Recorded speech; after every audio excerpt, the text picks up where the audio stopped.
Good morning. Cool and damp there today, and it's time to put this here tractor back together.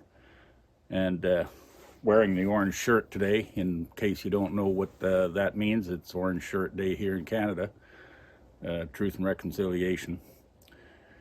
On top of that, maybe even orange coveralls. So really overdone it.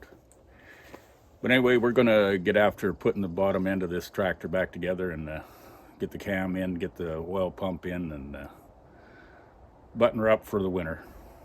Follow us along. We're just going to start putting some of this tractor back together. I don't have enough parts or anything to do a rebuild job on it, but I want to put it together and just put it away for the winter, tarp it up, and get back here in the spring. Hopefully over the winter I'll get a few more parts. Meanwhile, I just love the look of these nails from previous mechanics, and I'm just going to leave that just the way it is. I got the oil pump, it's been stripped and reassembled. I don't have any proper gaskets for it here today, but I just put a ultra gray Forma gasket on it. We're just letting her take a little time to skin up, and then we'll squeeze her into place there with the bolts. I got the screen assembly cleaned up that belongs in the sump. Screen's in pretty good condition. It's popped a little bit here because of freezing conditions, like ice popping it, and I see that it's been soldered up here at least once before, and it does appear to have a little bit of a crack here, a little bit of a completely rusted through hole there, but I'm not going to bother doing any repairs to it. We're just going to stick her in place, and I do have the original gasket here, and I'm just going to use that for now. This is a shot of the left-hand part of the tractor. This upper area here is where the gear will slide right in to drive the oil pump. The oil pump is external, and then once I get that in, then the screen for the sump will be squeezed on into place and seal that compartment up. I got these areas here ready to go. I'm going to insert the cam and go through timing of the cam to the engine.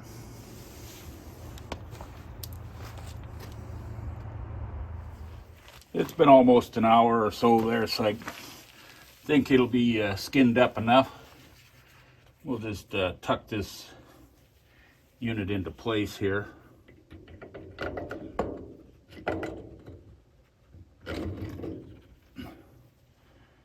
That's all it takes.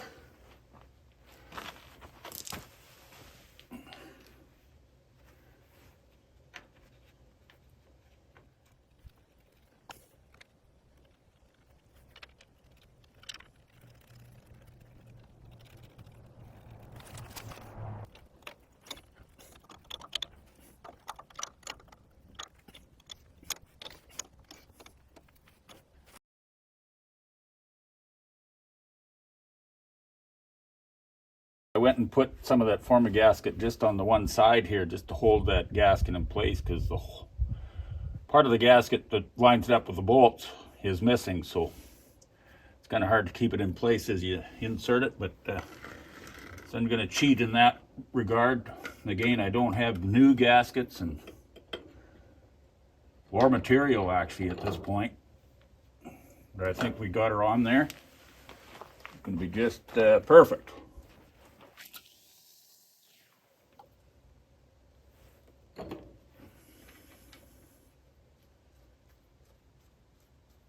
We'll just get these final nuts on here to hold that screen body in there. So the sump will be closed up.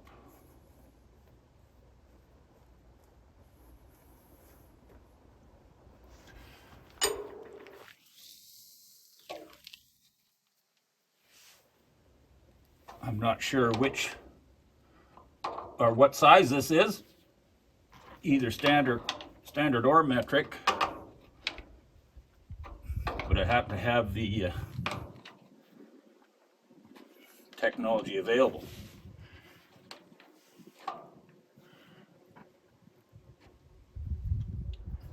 This is a great little device. It handles both standard and metric. Heck of a deal.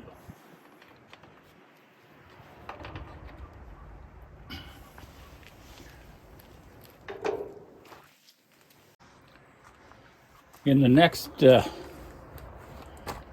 phase of just putting this together, just for over the winter, I'm going to set this flywheel on, and I have to set it on in such a way that it is timed to the crank.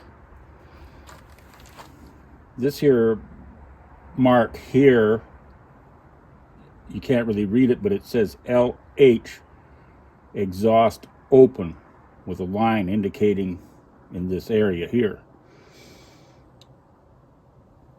John Deere did not call their cylinders number 1 and 2. They called them left and right. So we're working on the left hand exhaust open, left hand being the cylinder next to the flywheel. So in order to get this flywheel on, I just got it suspended with the forklift with this hole, and it's pretty much dead centered, but I have to turn the crank. There's a pin here that is screwed into one of these splines, and I got a white mark, a paint mark on it so I can see exactly where it is. And on the flywheel I have a paint mark. This is to identify the tall spline that will slide over top of this pin. So that has to be in time there. Over on this here casting, which is in the transmission, they have a timing mark right here, but I got indicated with a white line, and the cap actually has 2 marks. That's just in case you turn the darn thing upside down. If you're overhauling the transmission, you'll never lose this timing mark. So the left hand exhaust open, when you're timing it to the cam, has to be lined up with that mark and this mark.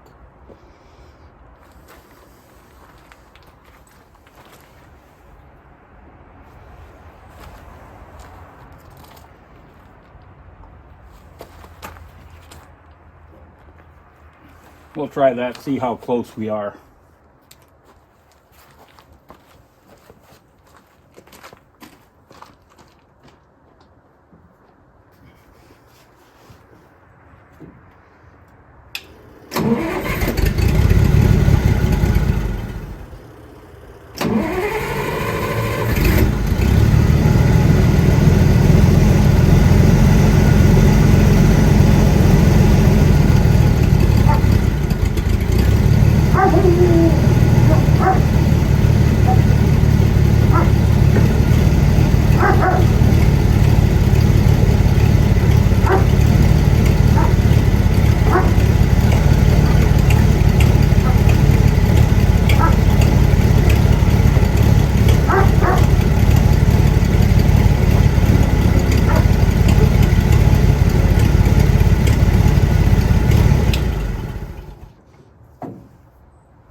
One thing about these John Deeres, they didn't shy on the weight of their flywheels.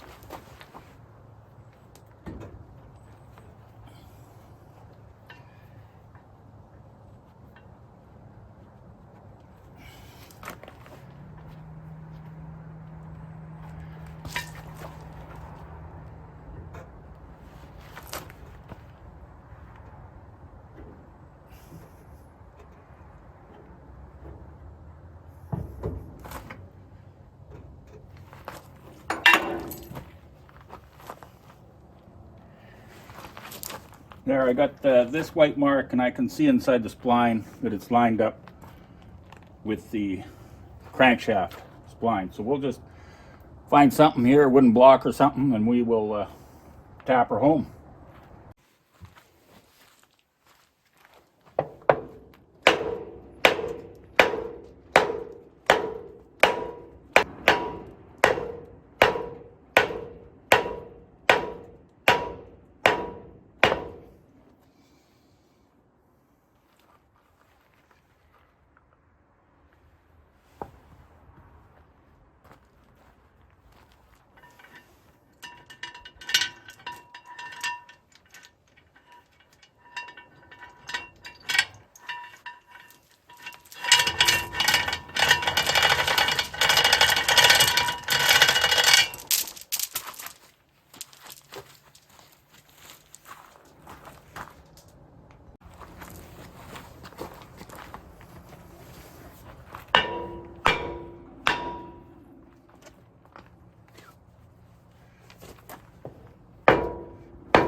Okay, we're going to call that good. She's on there flush like it was before.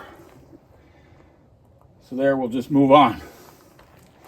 Had to get a bigger persuader.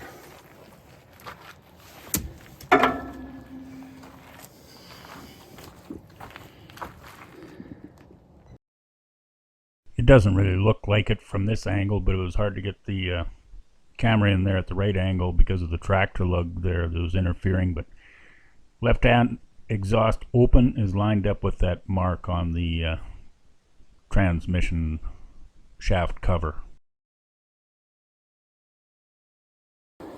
We'll just try out this bib cam. We'll see how that's going to turn out. And yeah, first off, this is the cam gear. Got her kind of cleaned up. The bolts are put in, just set loose, and the nuts inside has been cleaned up.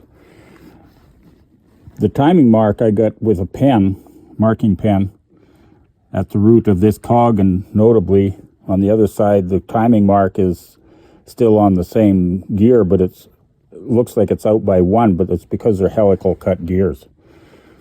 So it's going to work either way.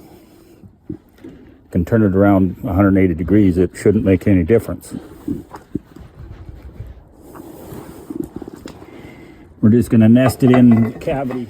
I was almost thought I was in a pickle. Had to turn the crank around to get it to nest in that little hiding spot, but it's in there.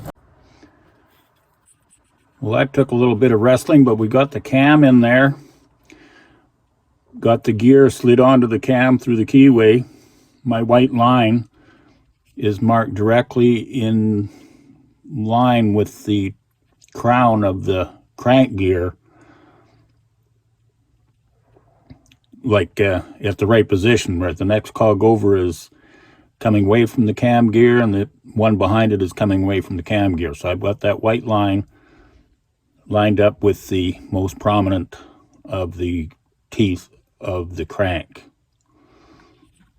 I have this cap just loosely bolted in there. There's still a little ways away. I'm waiting for that automatic gasket maker there to get a little skin on it, but we'll tighten that up. Same as on the other side here. I'll just get that bolted together, and we'll try to get see if we got some end play there. And on the other side here, my lines are still lined up. So I'm going to count that as being timed. It's not too hard to time the engine after all, but it's just a little different way of doing it. But anyway, we will get on back to you when we got that tightened up. Okay, we got all these rotating parts back in the crankcase. Don't worry about the journals. I know they're a really rough shape. This is just getting her back together for the winter, so it doesn't just get laid around and whatnot. It's best resting in its own bearings and stuff like that. But I'll probably take it apart again in the spring and send this cam away. And I don't know if I can save that crank, but we'll see what has to happen there.